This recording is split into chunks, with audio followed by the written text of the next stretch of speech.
Bienvenue, tu es à l'écoute d'un nouvel épisode d'Installe-toi, le podcast qui t'aide à te détendre, lâcher prise et te découvrir. Je m'appelle Laetitia, je suis coach et praticienne en hypnose. Je suis là pour t'aider à mieux comprendre ton comportement, tes pensées et partir à la découverte de toi-même. Si ce podcast te plaît, partage-le et laisse une note, un commentaire ou un like pour nous encourager à continuer. Installe-toi confortablement, c'est parti pour l'épisode d'aujourd'hui.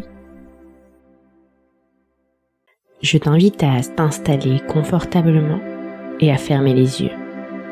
Je ne sais pas si tu vas entrer en hypnose rapidement ou si tu vas y entrer profondément, mais il est possible que ton conscient se repose pendant que ton inconscient œuvre pour ton bien-être.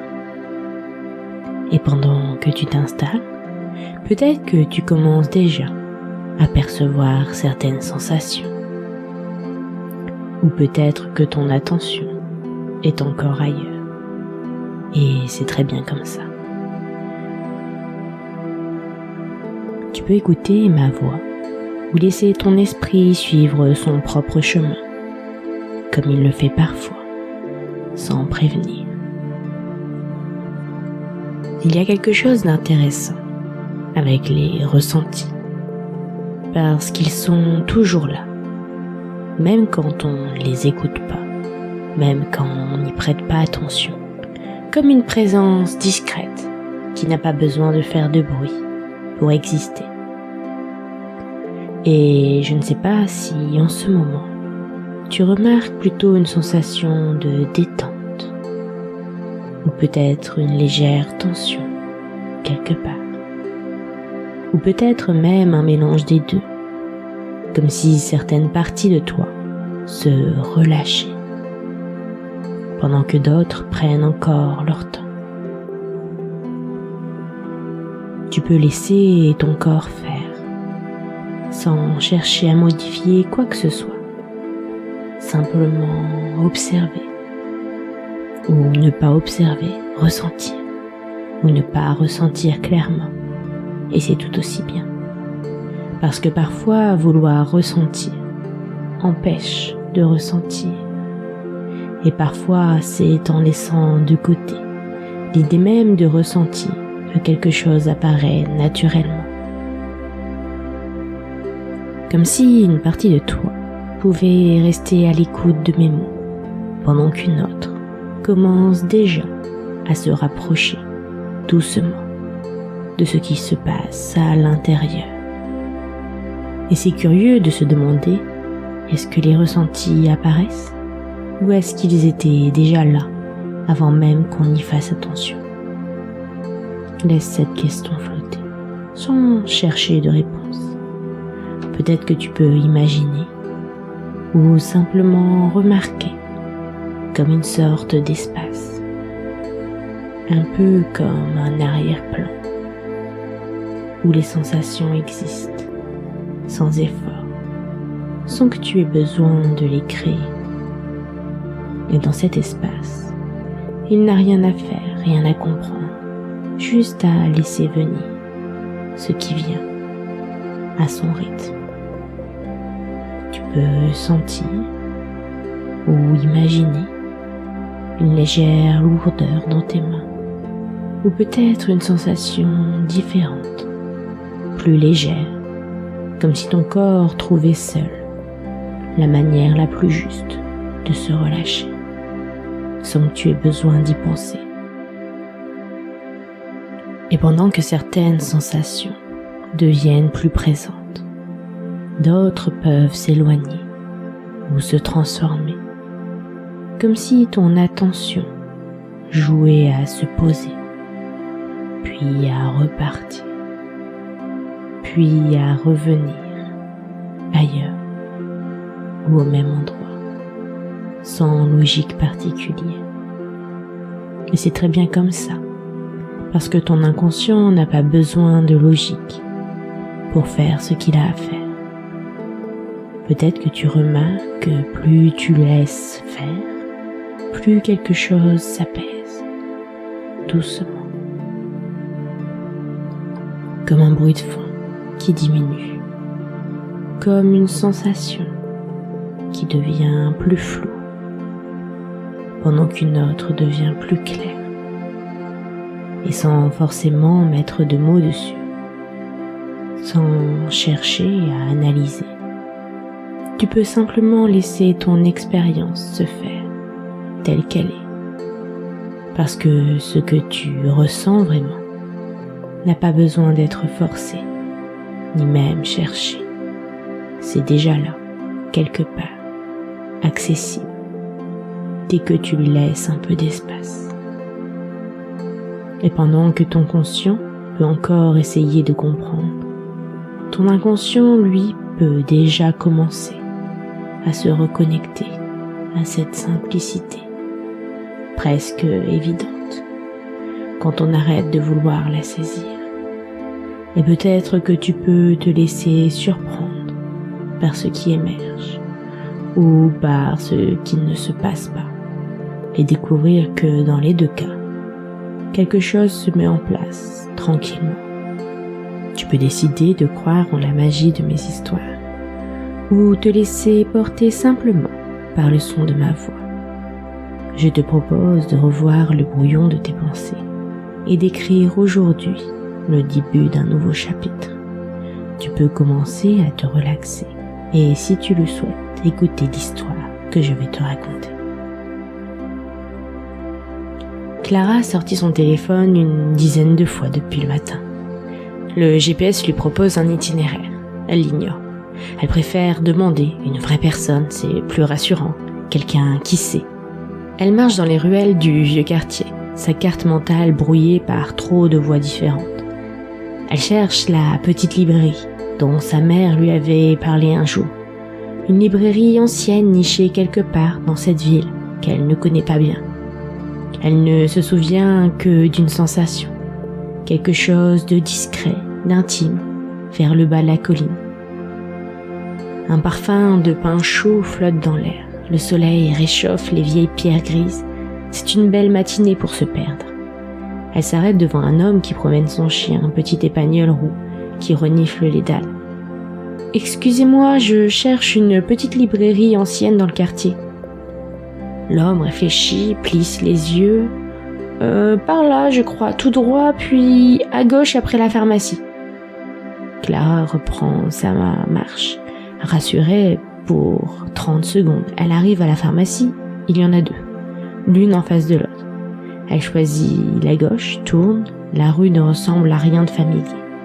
Une femme sort d'une boulangerie, les bras chargés de pain encore chaud. Une librairie ? Ah non, vous allez dans la mauvaise direction. Revenez en arrière, montez la grande côte, c'est après l'église. Clara rebrousse chemin. Elle monte, le pavé est inégal sous ses semelles. Elle cherche l'église. Il y en a deux. Elle s'arrête encore. Un jeune homme sirotait son café sur un banc. Casque sur les oreilles, les yeux mi-clos. « Excusez-moi » Il retire un écouteur. « Je ne suis pas d'ici » dit-il, avec un sourire désolé. Clara repart, dans une autre direction encore. À un moment, elle se retrouve dans une petite place qu'elle ne reconnaît pas. Ses pieds commencent à peser, sa tête est pleine de droite et de gauche qui se contredisent. Elle a trop écouté, trop cherché, trop suivi de chemin qui ne lui appartenait pas. Elle s'assoit sur le rebord d'une fontaine. L'eau coule doucement, le bruit est régulier, presque hypnotique. Des pigeons se posent et s'envolent, un enfant rit au loin. Clara pose ses mains sur ses genoux, elle laisse ses épaules descendre. Un souffle sort plus lentement qu'il n'est rentré. Pour la première fois de la matinée, elle n'est plus en train de marcher, de demander, de calculer. Elle est juste là, assise, vivante. Un silence étrange s'installe en elle, malgré les bruits de la ville autour. Et c'est dans ce silence qu'elle sent quelque chose de discret. Pas dans la tête, plus bas, quelque part dans la poitrine, dans le ventre. Une légère traction. Vers le bas de la colline. Elle ferme les yeux un instant, l'image revient. Floue mais réelle. Un escalier en pierre, des volets verts, l'odeur de vieux papier et d'encre, sa mère qui lui tenait la main, son manteau beige, ses cheveux bouclés. Clara devait avoir 8 ans. Elle avait déjà su, elle avait su depuis le début de la matinée.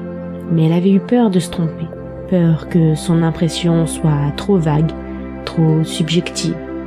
Alors elle avait demandé et redemandé, jusqu'à ne plus entendre du tout cette petite voix initiale, noyée sous toutes les autres. Clara ouvre les yeux. Elle regarde vers le bas de la rue qui s'ouvre devant elle, en pente douce. Elle ne demande à personne, elle se lève, elle commence à marcher. Ses pas sont différents maintenant, moins pressés, plus ancrés, comme si ses pieds connaissaient déjà le chemin que sa tête avait perdu. Elle descend, elle tourne à droite, pas parce qu'on le lui a dit, parce que quelque chose en elle dit oui. Elle tourne encore, passe sous une arche en pierre et quelques pas plus loin, au détour d'une petite ruelle pavée, dans l'ombre douce d'un tilleul, elle la voit, la librairie. Volets verts, escalier en pierre, une vitrine pleine de livres anciens que le soleil fait briller d'une lumière dorée. Clara s'arrête. Quelque chose dans sa gorge se desserre. Pas de la surprise, plutôt une reconnaissance. Comme retrouver quelque chose qu'on n'avait pas vraiment perdu. Elle reste là un moment immobile sur le pavé. Elle pense à tous ces gens qu'elle avait interrogés. Chacun avait répondu de son mieux. Chacun avait dit ce qu'il croyait juste. Et pourtant, aucun ne l'avait menée là. C'était elle, sa sensation, son souvenir, sa direction intérieure. Elle pousse la porte, la clochette teinte, claire et légère. L'odeur de vieux papier et de bois la prend tout entière, douce, familière, comme quelque chose attendu. Elle sourit. Elle avait su depuis le début. On ne trouve pas toujours son chemin en demandant aux autres. Parfois, il suffit de s'arrêter, de laisser le silence revenir et d'écouter ce qui, en nous, a toujours su. Et maintenant, tu peux imaginer devant toi une grande table, comme une table d'atelier, avec plusieurs petits bocaux posés dessus. Sur chaque bocal, il y a une étiquette. Certaines sont anciennes, certaines ont été collées par habitude, d'autres viennent peut-être de ce que les autres attendaient de toi, ou de ce que tu as cru devoir ressentir, penser, choisir, accepter. Et tu peux prendre le temps tranquillement d'observer ces bocaux. Puis peut-être que ton inconscient peut t'aider à reconnaître celui qui contient ce que tu ressens vraiment. Pas ce qui paraît logique, pas ce qui fait plaisir, pas ce qui arrange, juste ce qui est là, à l'intérieur de toi. Alors tu peux prendre ce bocal entre tes mains, sentir son poids, sa température, sa présence, et doucement, tu retires l'ancienne étiquette, celle qui ne correspond plus, celle qui brouillait un peu le message. Puis tu viens coller une nouvelle étiquette, simple, claire, juste. Sur cette étiquette, il y a écrit « Ce que je ressens compte ». Et peut-être que tu peux sentir que quelque chose s'aligne déjà, comme si ton monde intérieur retrouvait un peu plus d'ordre, un peu plus de place, un peu plus de vérité. À partir de maintenant, tu peux revenir plus facilement à ce que tu ressens vraiment. Tu peux t'écouter avec douceur. Tu peux reconnaître ce qui se passe en toi, sans avoir besoin de tout expliquer. Ton ressenti devient un repère simple, un repère fiable, un repère qui t'aide à avancer dans la bonne direction. Et ton inconscient continue à faire les ajustements nécessaires pour que tu puisses entendre plus clairement cette petite voix intérieure. Cette sensation discrète, cette évidence calme qui sait souvent avant même que tu aies mis les mots dessus.